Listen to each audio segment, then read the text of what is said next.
초등학생 아들의 시신을 훼손해 냉동 보관한 아버지에 대한 구속영장 실질 심사가 열리고 있습니다. 폭행, 치사 등의 혐의가 적용됐는데요. 경찰은 살인죄 적용이 가능한지도 검토하고 있다고 합니다. 현장 취재기자 연결해 보겠습니다. 이소영 기자. 네, 부천 원미경찰서에 나와 있습니다. 조금 전인 오후 4시부터 인천지방법원 부천지원에서 초등학생 아들의 시체를 훼손해 냉동 보관한 아버지 최모 씨에 대한 구속영장 실질심사가 진행되고 있는데요.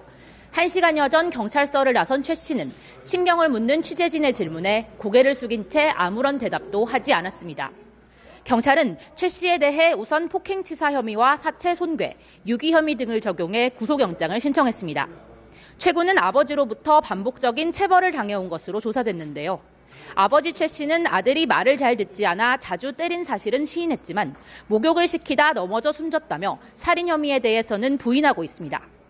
경찰은 최 군의 정확한 사인을 밝히기 위해 부검을 의뢰한다는 방침인데요. 부상당한 최 군을 장기간 방치해 사망에 이르게 한 경우에도 살인죄 적용이 가능한지 여부도 검토하고 있습니다. 최 씨가 왜 아들의 시신을 훼손하고 냉동 보관해 왔는지도 여전히 의문점으로 남아있는데요. 시신을 보관한 이유에 대해서는 아직도 입을 열지 않고 있지만 아직 발견되지 않은 시신 일부분에 대해서는 쓰레기 봉투에 넣어 버리거나 화장실 변기에 버렸다고 진술한 것으로 드러났습니다. 경찰은 최 씨에 대한 구속영장이 발부되면 범행 동기와 함께 규명되지 않은 부분들을 집중 수사한다는 방침입니다.